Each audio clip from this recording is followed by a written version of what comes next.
Hello, my name is Shubham and you're watching episode 6 of 100 दिन 100 concepts. फिर आज एक बार हमारे पास एक नया लूपहोल हमें हाथ मिला है। आप जाओ, आप आर्टिकल 74 क्लॉज 2 देखो, आप जाओ, आप प्रेसिडेंट की एग्जीक्यूटिव पावर्स देखो।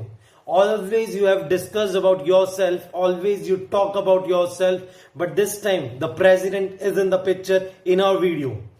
President, you know very well that he will be acting on the aid and advice of Council of Minister. Whether it is Article 123, whether it is Article 72, whether it is Article 352, whether it is Article 356, everywhere is circumscribed with the word satisfaction. हमेशा वो अपने एक दोस्तों के साथ मिलके उन्हीं की एडवाइस मान के काम कर रहे हैं, एंड दैट दोस्त according to the constitution is council of ministers. You see Article 123, the word satisfaction has been there. You go and you see Article 72 again on the aid and advice of Council of Ministers. आप देखो pocket पर veto, suspensive veto, everything has been circumscribed with the aid and advice of council of minister. अगर council of minister ने हाँ कहा तो आपको हाँ ही मानना है. फर्स्ट टाइम नहीं मानोगे, सेकेंड टाइम मानना है. This is what Indian constitution says. But ये क्वेश्चन हमारे सामने बार बार आता है. जब भी हम इस क्वेश्चन को ऑनरेबल कोर्ट के सामने प्लेस डाउन करते हैं, we always find that this question has been questioned by the honorable court. Now question comes, why, how and what are the procedure of it. आपने आर्टिकल 74 क्लॉज 2 देखा होगा जहां पे साफ साफ लिखा है that the question whether if any and if so what advice tendered by the council of ministers to Mr. President cannot be inquired by the court. यहां पर आप कहीं ना कहीं एग्जीक्यूटिव के एक्सरसाइज के हुए एक्ट्स को क्वेश्चनिंग नहीं करने के लिए क्वेश्चनिंग अलाउ नहीं कर रहे हो by the honourable court. If the court is not allowed to question the advice which is being tendered by Council of Ministers to Mr. President under Article 74 Clause 2, तो कहीं ना कहीं सेपरेशन भी है.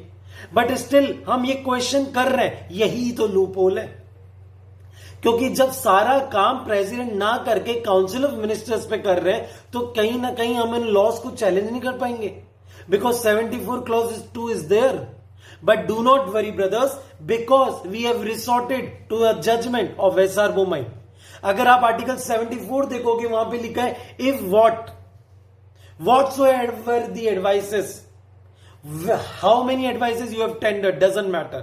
Your question is कि क्या वो advice किन किन मटेरियल पे बेस्ड है. The material on which the advice was tendered, the material on which the advice was relied. ये सारी चीज आप क्वेश्चन कर सकते हो. आप क्वेश्चन क्या नहीं कर सकते? That the advice whether any and if so what. कोई एडवाइस दी है, इसमें आप क्वेश्चन नहीं कर सकते.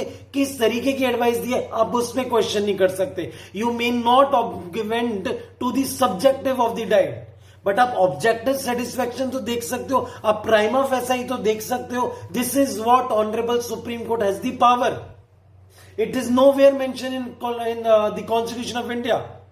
But Supreme Court has resorted its wider judgment of SR Bommai in the year of 1994. आप जाओ, आप देखो इसका इंटरप्रिटेशन कितना बढ़िया तरीके से किया है.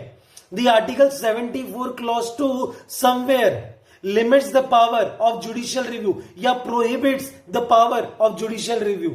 But we have got the resort in SR Bommai judgment. So this is the loophole which the Council of Ministers were aiding by the virtue of the Constitution. क्योंकि Constitution में लिखा है कि Council of Ministers के कहने पे करेंगे. अगर ये Council of Ministers के कहने पे करते हैं तो the dictatorship will govern. No more judicial reviews will be there. So court has reasoned it and found that the interpretation of 74(2) is altogether different. 74 clause 2 में सिर्फ दो ही वर्ड्स का यूज किया गया, whether if any and what if what any. अगर कोई दी है तो क्या दी है, बट क्या वो मटेरियल को हम चेक नहीं कर सकते? Yes, we can do so.